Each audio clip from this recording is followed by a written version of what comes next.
Hey, welcome to The Explainer. Today we're going to travel back in time to uncover the truly incredible story of the Aztec people.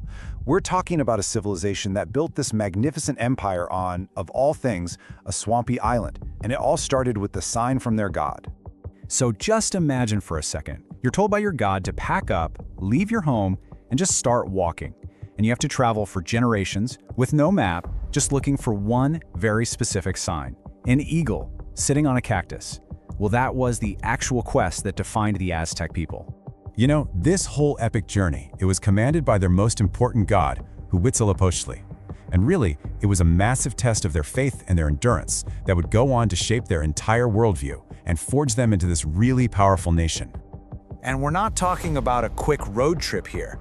This migration lasted for more than a century and a half. Think about that. Generations of people wandering through deserts, climbing over mountains, and trekking across valleys. This long, super difficult journey is what really solidified their identity as a people chosen by the gods. So after all that time, you'd think they'd finally find this perfect paradise waiting for them, right? Well, not exactly. The promised land they finally found presented an almost impossible challenge. See, by the time they showed up, the fertile Valley of Mexico was already bustling with powerful city-states. All the prime real estate was long gone. The only spot left for these newcomers was a marshy, bug-infested island right in the middle of a salty lake. Yeah, not exactly ideal. But then, on that very island, they saw it, the exact sign Huitzilopochtli had promised them all those years ago. For the Aztecs, this was everything. This divine sign gave them the absolute conviction they needed to build their great city, which they called Tenochtitlan, in one of the toughest environments you could possibly imagine. Okay, let's dive into this, because this is where the Aztec story goes from just incredible to totally legendary. How in the world did they turn a swamp into the capital of a huge empire? Well, they did it with some of the most brilliant engineering of the ancient world. First things first, a city needs to eat, but the island was a swamp, and the lake water was salty. Farming seemed pretty much impossible. So what was their solution? If you don't have farmland, you build it. I mean, their solution was just ingenious. They created these artificial agricultural islands called Chinampas. And these weren't just simple rafts. They were total masterpieces of farming, centuries ahead of their time. And this slide breaks it down perfectly. They literally built new land from the bottom of the lake up. They drive stakes into the lake bed, weave these big reed mats between them, and then just pile on layers of mud and soil. They created these incredibly fertile gardens floating right there on the water.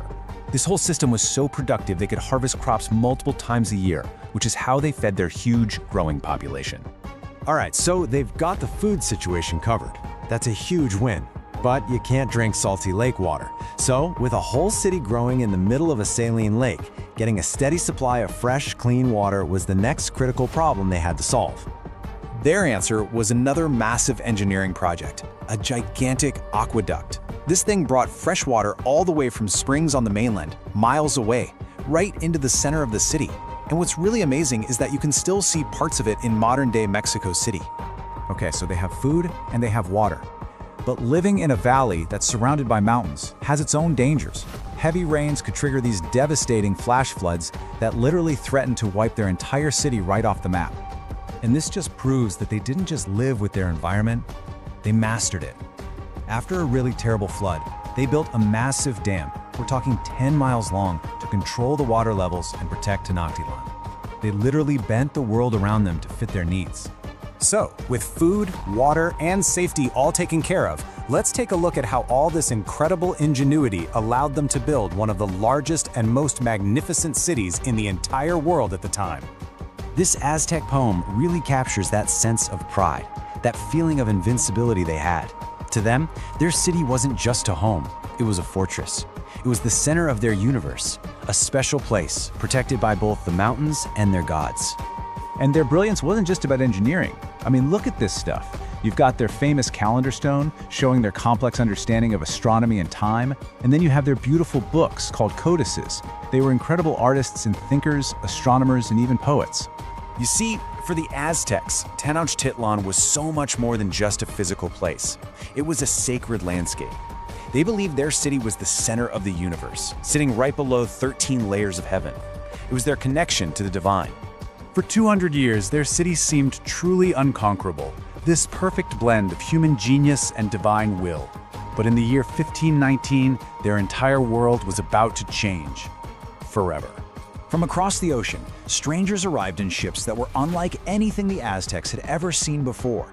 These were the Spanish conquistadors, soldiers from their own powerful empire, and they had come looking for gold, for glory, and for new lands to conquer. And this moment right here, it represents this monumental collision between two powerful and profoundly different societies. It leaves us with a really fascinating and difficult question that historians still debate today. When these two worlds met, was a violent clash the only possible outcome? Okay, I want you to imagine something for a second. You're standing in the middle of a swamp. It's incredibly hot. Okay. The air is just thick, with humidity, smells like sulfur. The bugs are just relentless. Had a great vacation spot. Not at all. And then right there, perched on a prickly pear cactus that's just jutting out of the mud, is this massive eagle. Wow. But it gets more intense. The eagle is screaming, its wings are wide, and it is actively devouring a snake. That sounds like an 80s heavy metal album cover. I mean, it's so visceral. It really is. But for you listening right now, especially if you're deep in lesson planning for a grade 8 class, this isn't just a cool logo. No. This image is the founding legend of one of the greatest and maybe one of the most misunderstood civilizations in history.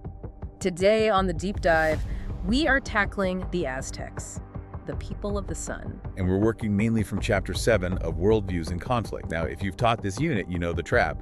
It is so easy to get the students hooked on the gore. Oh, yeah. The skulls, the obsidian knives. The sacrifices. And they completely miss the point.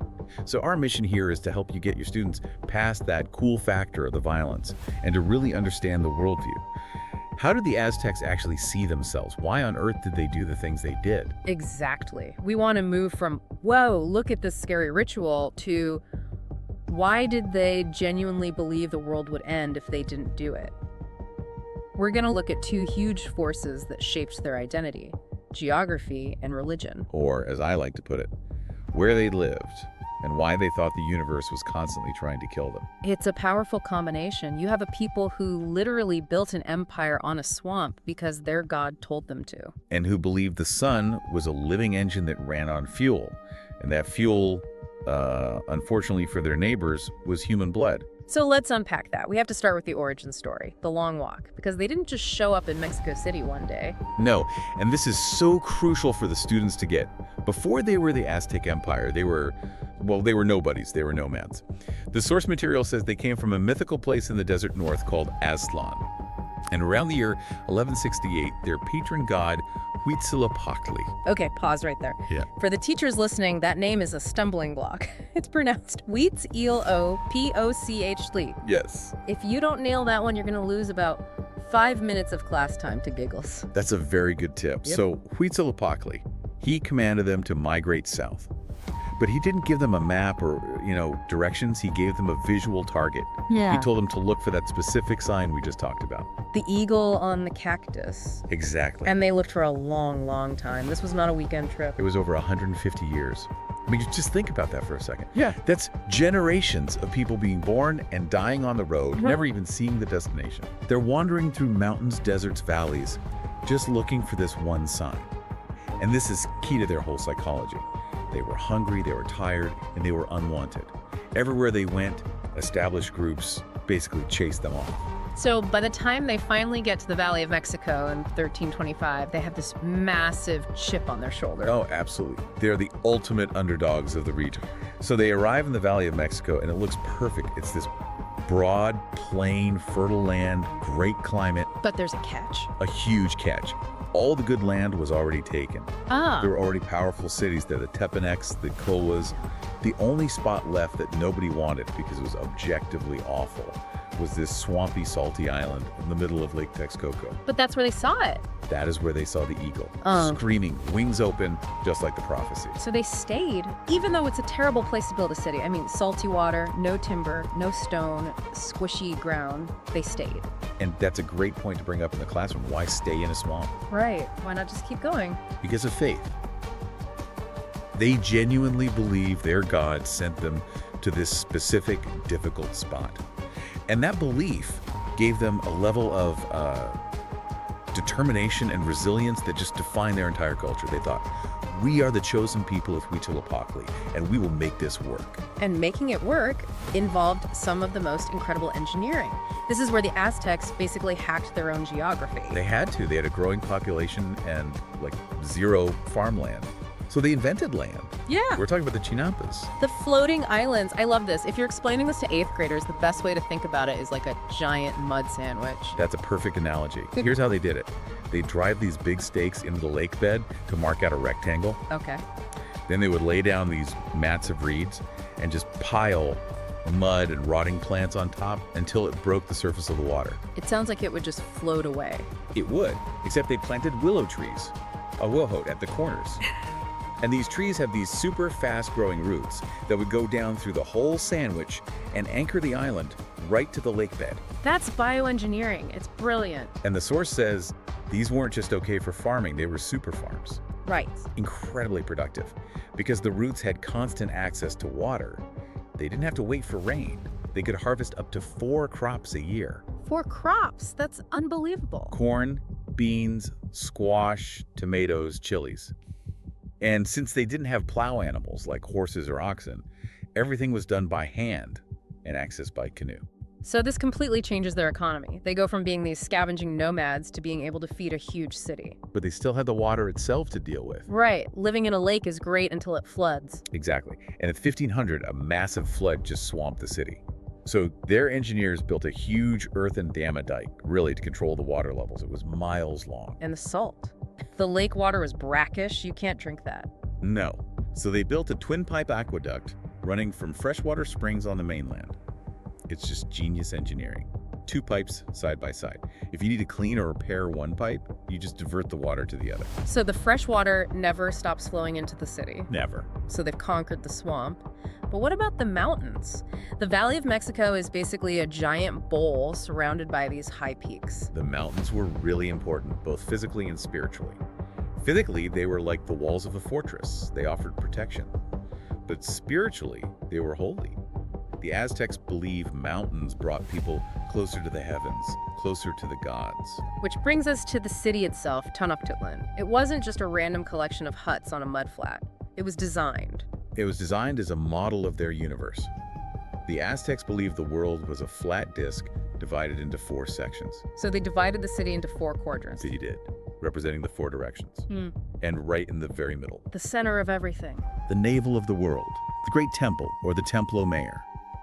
Just like Europeans at the time thought Earth was the center of the universe, the Aztecs believed their city was the spiritual and physical center of everything. That really raises the stakes, doesn't it? If you think you live in the literal center of the universe, you probably feel a huge responsibility to keep that universe running.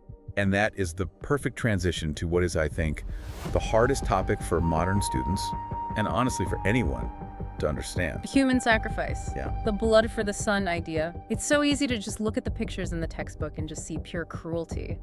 But the source makes it clear we have to explain the why. Exactly. It wasn't cruelty for cruelty's sake. In their minds, it was about survival. The Aztecs believed they were living in the era of the 5th sun. And the legend was that the 4 previous worlds had been destroyed. By what? By jaguars, then by hurricanes, then by fire, and then by a great flood. So they were basically terrified that the world could end at any moment. Constantly. They believed the 5th sun, the god Tenochtitlan, would eventually be destroyed by earthquakes, but more immediately.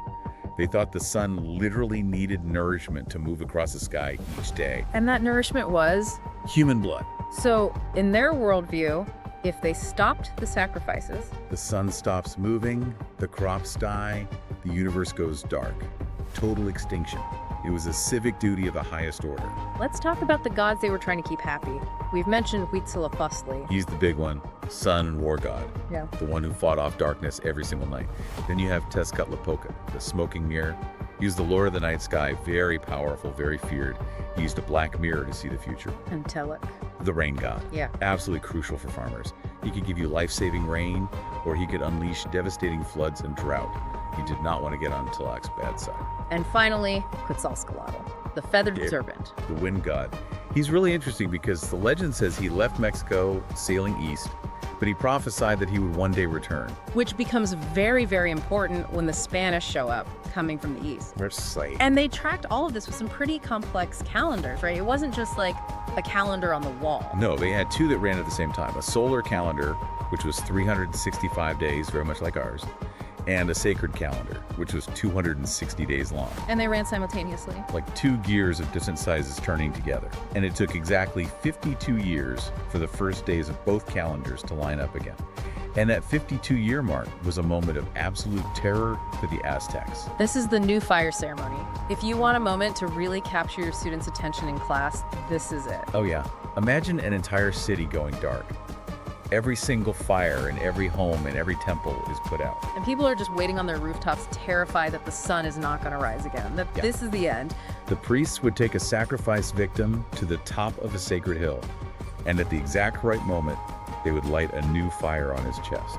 And when that flame caught, runners would light torches from it and literally sprint across the causeways to relight the fires in every single home in the city.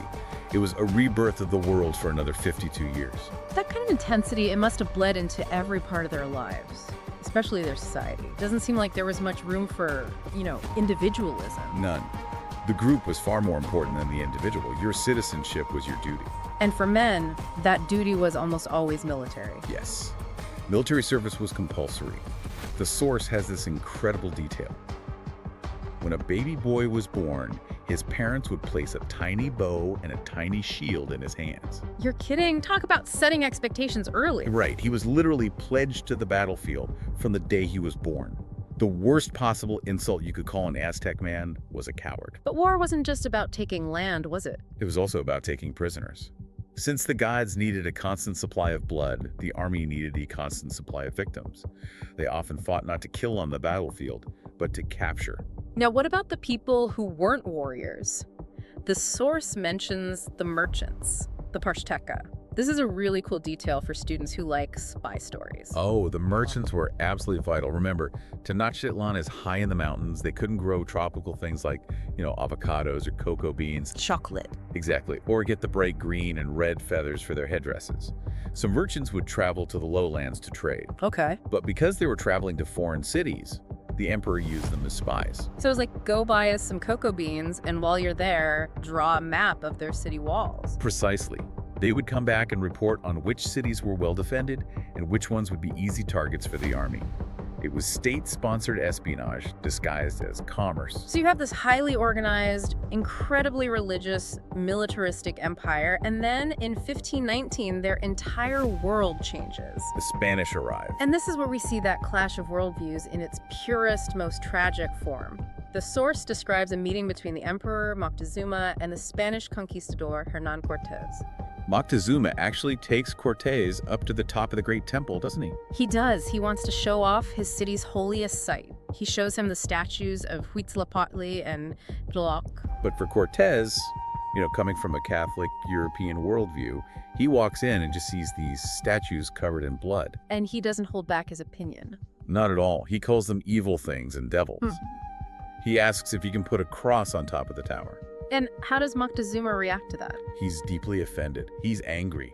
He tells Cortés, "We consider our gods to be very good. They give us health and rain and victories." It's just a tragedy of perspective. Moctezuma sees gratitude and survival, and Cortés just sees horror. And that complete misunderstanding is what fueled the conflict that came next. It wasn't just a war of weapons, it was a war of ideas. And ultimately, the Spanish domination wasn't just about conquering the land, it was about erasing that Aztec worldview. They tore down the temples and they drained the lakes. Which brings us all the way to the present day, because those actions have consequences that are still happening right now. This is the so what factor. Mexico City stands on the ruins of Tenochtitlan. But remember, the Aztecs managed the water. Right. The Spanish just drained it. And now Mexico City is sinking. The source says it has sunk more than 9 meters in the last 100 years. 9 meters, that's like a 3-story building. Exactly. Because they're draining the underground aquifer to provide water for 20 million people, Right. and there's no lake left to replenish it. It's an environmental disaster that's rooted in ignoring that indigenous knowledge. But the identity, the symbol, it survives. It does. Just look at the Mexican flag today. It's the eagle, the cactus, and the snake. That founding moment in the swamp is still the core symbol of the entire nation. So let's just recap for the classroom. What are the big takeaways? Okay, we've got the migration faith leading them to a very difficult home. We have adaptation, the Chinampas, the aqueducts, Then the worldview, that terrifying responsibility to feed the sun. and finally the society one built entirely on duty and war. A great question to ask your students might be about their own geography. Absolutely. Ask them, how does our geography influence us today? Do we treat our environment as something sacred or just as something we use? And here's a final thought to leave you with. The Aztecs believed their world would end if they stopped their rituals. In 1521, the Spanish forced them to stop, and in a way, the Aztec world did end. But the sun kept rising. It did, which really begs the question, was it the end of the world or just the end of their way of seeing it? A powerful distinction. Thanks for diving in with us, and good luck with the lesson planning. See you next time.